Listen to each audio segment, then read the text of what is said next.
우는 모습을 한번 상상해 보세요. 어린 아이가 아닌 이제 장성한 어떤 남자가 그것도 우는데 그냥 소리 없이 우는 게 아니라 그냥 통곡하면서 우는 모습을 한번 상상해 보십시오. 우리 문화에서는 그래도 사내대장부가 어찌 저렇게 여자처럼 저렇게 울지라고 생각될지도 모르겠어요. 그런데 성경을 보면 얼마나 많은 우리 남자분들이 울었다는 것을 성경은 기록을 하고 있다라고 할 수 있습니다. 예컨대 아내가 죽은 사라가 죽었을 때에 믿음의 조상 아브라함이 정말 우는 모습을 성경은 기록합니다. 그래서 그 성경의 믿음의 인물들이 계속해서 우는 모습들이 굉장히 많이 일부러 기록을 하는지 몰라도 많이 기록이 되고 있어요. 다윗이 요나단과 헤어졌을 때에 거의 대성통곡하면서 우는 모습도 성경은 기록을 하고 있고, 히스기야 왕이 면벽 기도하면서 자신의 그 병을 낫기 위해서 눈물로 하나님 앞에 탄식했던 기도를 우리는 알고 있습니다. 그리고 예수님을 3번이나 부인했던 그 베드로가 그 닭울음 소리에 정말 마음이 무너지지 않겠어요. 그렇게 호언장담했던 자기 자신이 예수님의 그 말씀이 이제 생각나고 닭울음 소리가 딱 그의 마음을 딱 깨웠을 때에 가장 많이 통곡하면서 눈물을 흘렸던 인물이 바로 베드로였다라는 사실입니다. 무엇보다도 눈물을 많이 흘리셨던 분은 예수님이시고, 구약의 인물의 가운데에는 바로 오늘 우리가 보는 이 예레미야가 바로 눈물의 선지자라고 불릴 정도로 그는 눈물로 평생을 사용했던 사람입니다. 얼마나 많이 울었는지 여러분, 문학적인 표현이 아니라 눈이 짓물러지는 그 정도로 울어본 적 있으십니까? 이 예레미야가 바로 그러했다라고 할 수 있습니다. 여러분, 상상을 해보세요. 그토록 하나님께서 철저하게 메시지를 전하라고 해서 간곡하게 하나님의 메시지를 전함에도 불구하고 전혀 돌아오지 않는 이 유다 백성들, 거기다가 더 우상 숭배에 흠뻑 빠져서 그럼에도 불구하고 평안하다, 안전하다, 괜찮다, 우리나라는 절대로 멸망할 리가 없다라고 그렇게 만연한 신앙생활에 빠져 있는 유다 백성들과, 그리고 결과적으로 이 모든 상황에서 초토화되어 버린 조국의 현실 앞에서 결국 이 예레미야는 통곡밖에, 눈물로써 주님 앞에 아랠 수밖에 없다라는 사실입니다. 결과적으로 그는 이 민족의 아픔을 놓고 그들의 죄를 용서해 주세요라가 아니라 바로 자기 자신이 이 죄의 모든 것의 원인인 것처럼 하나님 앞에 참된 회개를 그가 하고 있는데, 바로 눈물로써 하나님 앞에 통곡하면서 회개의 기도를 드리고 있다라고 할 수 있습니다. 여러분, 뭐가 회개냐면 41절에 한번 보세요. 41절에 이 예레미야가 결단하면서 이렇게 말합니다. 우리의 마음과 손을 아울러 하늘에 계신 하나님께 들자라고 하면서 마음과 손이래요. 두 가지가 다 포함이 되어 있습니다. 우리는 보통 회개는 마음으로 하는 거야, 내지는 회개는 형식적으로 눈물을 흘리는 외적인 모습이야, 어떤 양극단에 빠질 수 있는데, 예레미야가 전해주는 참된 회개는 마음과 손, 달리 말하면 우리의 마음과 행동, 전 삶의 동시에 변화를 바로 참된 회개라고 말을 하고 있습니다. 진정한 회개의 모습이란 겉으로 울고 겉으로 막 탄식하고 여기서만 그치는 것이 아니라 우리 속사람의 변화, 우리 내적인 변화, 마음의 변화까지를 동반하는 것이 참된 회개라고 오늘 예레미야는 우리들에게 그렇게 권면을 하고 있습니다. 예레미야의 고백처럼 이런 외적인 것과 우리 내적인 것에 참된 회심과 회개가 일어났을 때에 전인적인 변화가 일어나게 되고 각성이 일어나게 되고 진정한 회만 있는 게 아니라 다시 돌이켜서 우리의 삶의 모든 근원들을 다시 수축하는 일들이 일어나게 됩니다. 그렇다면 참된 용서란 뭘까요? 참된 용서. 참된 용서란 내가 너 용서했어 라고 말로 그치는 게 아니라 그 사람의 모든 이제 그 행동이, 언행이 완전히 다 이제 용서하는 것을 바로 용서라고 할 수 있습니다. 그럼에도 불구하고 우리가 참된 변화를 위해서 우리의 마음이, 우리의 손이 과연 하나님 앞에서 변화하고 있는가를 점검을 해보시기 바랍니다. 유다 백성들이 멸망한 다음에 지금 3장에는 더 이상 회생 불가능해, 완전 쉽게 말하면 다 무너진 상태예요. 다 무너진 상태에서 더 이상 기댈 것이 없는 이 상황에도 3장에 들어와서 예레미야는 여호와의 인자하심과 긍휼하심과 여호와께서 함께하심과 주님의 성실하심이 다시 우리를 일으키실 것이라는 소망의 메시지를 그가 전하고 있는 내용이 3장의 내용이었습니다. 결과적으로 오늘 우리들에게 있어서 하나님께서 촉구하시는 것은 무엇이냐면, 비록 늦었지만 회개는 늦은 때가 없다라고 말씀하고 계세요. 그것도 그냥 표면적인 옷을 찢는 겉모습만 찢는 것이 아니라 우리의 속사람이 탄식하고 변화하기 위해서 몸부림치는 것을 오늘 우리들에게 예레미야 선지자를 통해서 하나님께서 말씀하십니다. 결과적으로 문제는 우리의 행동의 변화예요. 행동의 변화.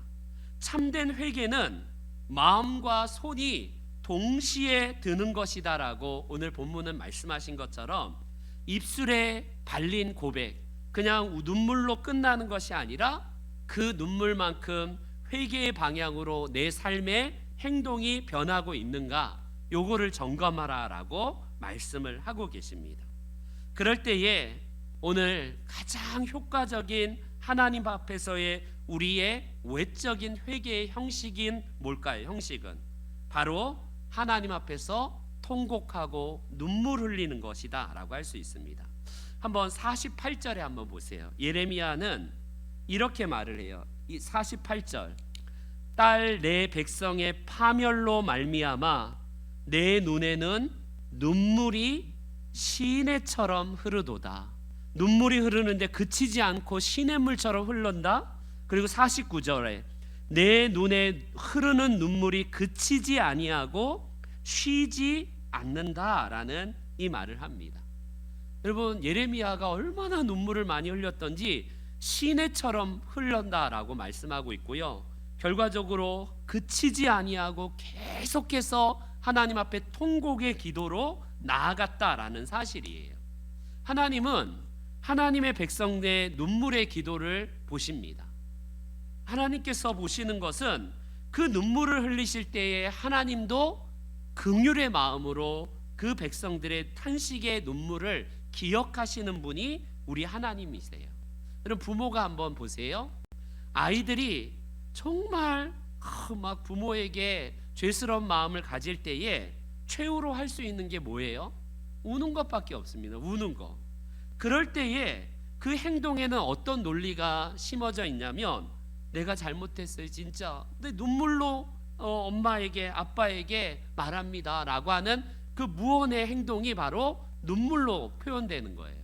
그래서 내가 잘못했어요, 엄마 아빠 용서해 주세요 라는 의미가 눈물밖에 흘릴 수밖에 없는 그 상황에서 부모는 더 이상 그에게 어떻게 하겠어요. 우리 자녀들에게 그 눈물로 인하여서 일단 울게 되면 마음이 움직이게 되는 것이 우리 부모 아니겠습니까? 하나님도 마찬가지예요. 하나님께서 보시는 그 사람은 바로 눈물 흘리는 한 사람, 진정으로 마음을 찢어서 하나님께 탄식하는 눈물의 기도를, 그 회개의 기도를 보신다라고 할 수 있습니다. 히스기야 왕을 우리가 기억합니다. 우리 오늘 30장, 이사야 30장에 보면 아수르 왕의 사네립이 쳐들어왔을 때에 이 히스기야가 하나님 대신에 애굽을 의지한 것을 하나님께서 정말 불같이 진노하신 모습을 봤는데, 이사야서 38장에 보면 이 사건 이후에 히스기야가 이제 하나님 앞에 통곡하면서 기도하는 내용이 나옵니다. 너는 가서 히스기야에게 이르기를 내 조상 다윗의 하나님 여호와께서 이같이 말씀하시기를 내가 너의 기도를 들었고 너의 눈물을 보았노라. 여러분, 히스기야는 기도만 한 게 아니라 눈물로 기도했어요. 하나님께서 그 모습을 보시고 너의 기도를 들었고 너의 눈물을 내가 보았다라고 하시면서 내가 내 수 안에 15년을 더 할 것이다 라는 약속의 말씀을 주시고 계세요. 히스기야 역시 자신이 죽을 병을 걸렸을 때에 하나님 앞에 탄식하면서 통곡하면서 눈에 눈물이 마르지 않을 정도로 그는 하나님 앞에 탄식의 기도를 올렸습니다. 그때에 주님께서 시청각적인 말씀이 뭐냐면 내가 너의 기도를 들었고 내 눈물을 내가 보았다라는 말씀을 하고 계세요. 우리의 기도를 들으시는 하나님은 우리의 눈물을 보신다라는 사실을 성경은 증언을 하고 있습니다.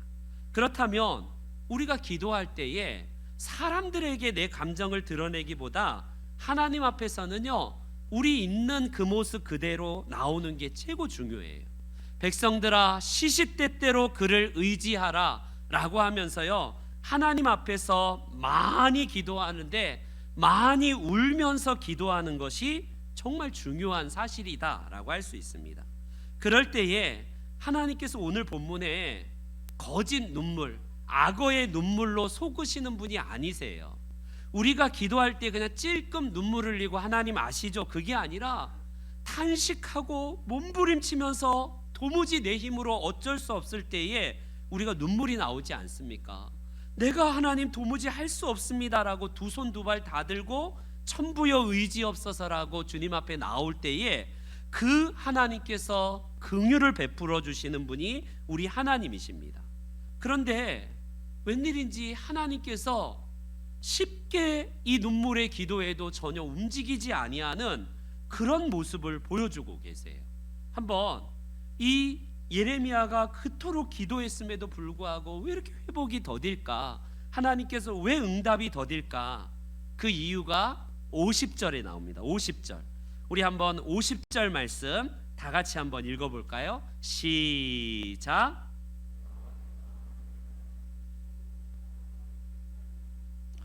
여러분, 예레미야가 기도하면서 눈물을 흘리고 통곡하는데 눈물이 계속 쉬지 않고 마르지도 않고 눈물을 흘리는데 언제까지 기도하냐면요, 바로 50절 말씀에 하나님께서 하늘에서 살피시고 돌아보실 때까지 이 예레미야는 통곡하면서 기도합니다. 주님께서 쉽게 말하면 어떤 사인이 있을 때까지 그는 그 자리를 떠나지 아니하고 통곡의 기도의 자리를 떠나지 아니했다라는 사실입니다. 언제까지 우리가 기도해야 될까요? 우리는 기도의 만능을 이렇게 말합니다. 한 방의 기도를 우리가 보통 기도의 능력자로 많이 생각하는 경향이 있어요.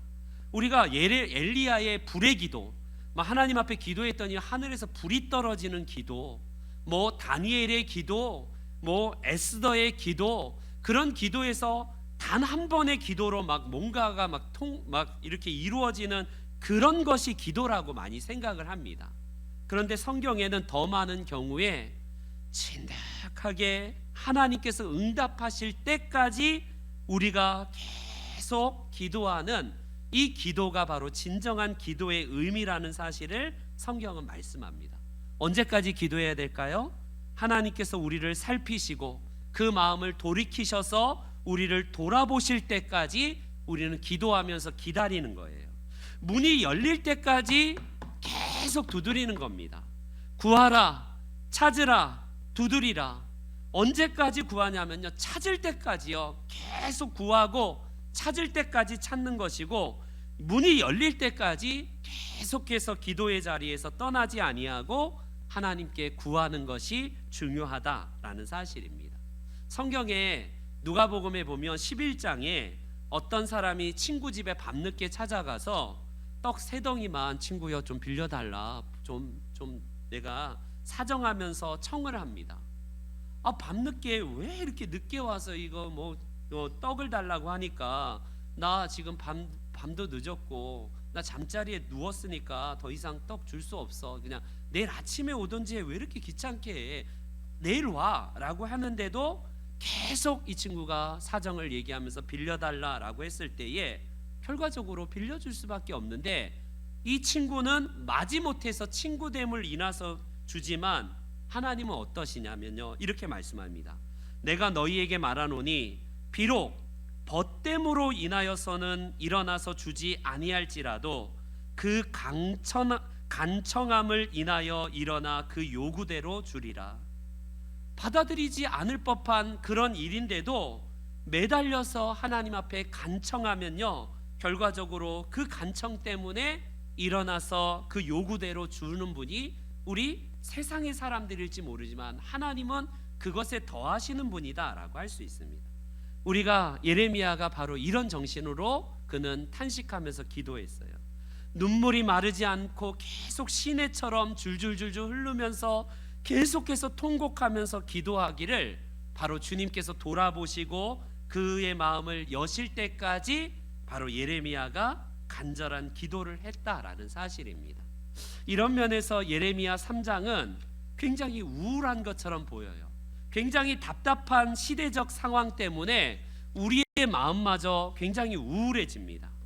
그런 하나님도 전혀 이런 초토화된 상황에서 하나님도 더 이상 개입하지 아니하고 침묵하시는 것 같은 답답함의 상황이지만, 하나님은 비로소 이제 때가 되며 전혀 다른 양상을 보여주시는데 57절 말씀이 오늘 본문의 하이라이트입니다. 57절, 같이 함께 57절 말씀 읽습니다. 시작.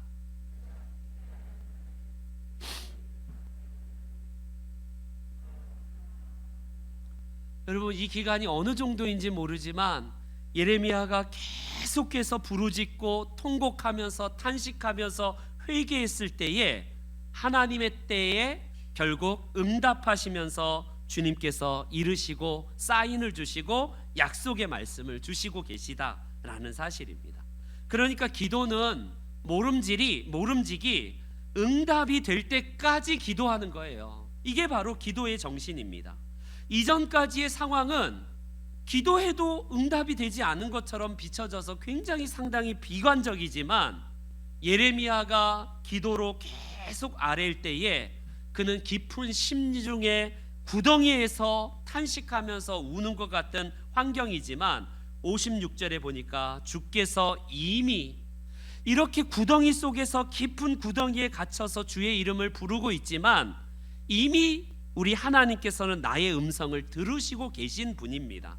이제 나의 탄식과 부르짖음에 주의 귀를 가리지 마옵소서. 여러분, 이게 바로 기도예요. 응답을 받고 나서는 전혀 상황이 180도로 바뀌게 되는데, 여러분, 정말 반가운 손님이 찾아온 것처럼 격하게 환영하면서 그가 놀랍게 찬양하는 내용이 58절부터 60절 가운데 쭉 나옵니다. 주님이 내 원통함을 풀어주셨군요. 내 생명을 속량하셔서 감사합니다. 주여, 내 억울함을 돌보시니 감사합니다. 나의 억울함을 풀어주십시오. 그들이 내게 보복하며 나를 모해함을 주께서 보셨나이다 라고 하면서 완전히 상황이 반전이 되고 완전히 바뀌어요. 역전이 됩니다. 여러분, 시대마다 하나님 앞에서 어려움을 당하고 위기를 만나고 절망의 상황을 만나면 우리는 마음이 심령이 깨어져요. 그때 깨어질 때에 때로는 우리가 하나님 앞에서 눈물밖에 어떻게 할 수 없는 상황에 직면할 때에 눈물로 주님 앞에 나아갑니다. 언제까지 눈물로 기도해야 되냐면 바로 하나님이 사인 주실 때까지, 마음에 확신을 주시고 응답을 주실 때까지입니다. 그 응답의 말씀이 예레미야야, 두려워하지 말라, 두려워하지 마. 여러분, 이 응답의 약속의 말씀이 주실 때까지 우리가 탄식하고 울면서 기도하는 거예요. 예레미야가 바로 두려워하지 말라 그 한마디였습니다. 예레미야야, 이 상황이 완전히 바뀌어서 이제는 다시 예루살렘이 재건될 거야, 이런 상황의 바뀜을 말하는 게 아니라 두려워 떨고 있는 그 하나님의 백성의 마음에 응답하시는, 그게 바로 응답이 아니겠습니까? 우리가 잘 아는 아프리카에서 비가 오지 않으면 부족이 어느 부족 마을은요, 기우제를 드린대요. 근데 놀랍게도 그들은 하나님을 믿지 않는 그런 미신적인 행위인 기우제를 드리면 놀랍게도 그 마을은 반드시 비가 내린대요. 왜 그럴까? 이거 신기하지 않습니까? 하나님을 믿지 않는 그들이 기우제만 드리면 비가 온다고? 그럼 하나님이 꼭 살아계시지 않고 이 미신도 그냥 있나 보다 생각하기 쉽지 않나요? 그런데 이유가 뭐냐면요, 원주민들은 비가 올 때까지 기우제를 계속 드리기 때문에 결과적으로 비가 온다는 거예요. 여러분, 이겁니다. 그들이 비록 헛된 우상을 섬기는 부족이긴 하지만 이런 끈기가 우리 그리스도인들에게도 필요해요. 기도의 정신 가운데는 반짝 하나님 하루 금식 기도회 이런 거 없잖아요. 보통 막 40일 금식 기도회 하는 이유가 뭐예요? 그만큼 끈기와 그렇게 길게 끈질김을 가지고 하나님 앞에 기도하는 정신이 바로 이런 하나님 없는 우상을 섬기는 부족들도 비가 올 때까지 기우제를 드린다는데, 하물며 살아계신 하나님을 섬기는 우리들이야말로 이런 마음이 필요하다라고 할 수 있습니다. 저와 여러분들이 이 시대의 아픔, 특별히 전 세계적인 팬데믹과 교회의 아픔, 가정의 아픔, 여러 가지 참되게 우리가 기도해야 될 내용들이 많은 이때에 주님 앞에 매 순간 회개의 제물이 누군가가 되도록 우리가 말하는 게 아니라 내가 먼저 스스로 기도의 제물이 되어서 하나님 앞에 나아가는 게 중요해요. 기도하는 그 한 사람의 눈물의 방향 따라서 교회의 방향이 바뀌는 것이고 우리의 가정의 방향이 바뀌는 것입니다. 우리의 흘리는 눈물의 양에 따라서 하나님께서 우리를 향한 그 깊은 탄식과 그 절망에서 우러나오는 기도 속에서 하나님의 긍휼하심으로 인해서 그 간청함이 결과적으로 하나님의 마음을 움직이게 하신다라는 사실입니다.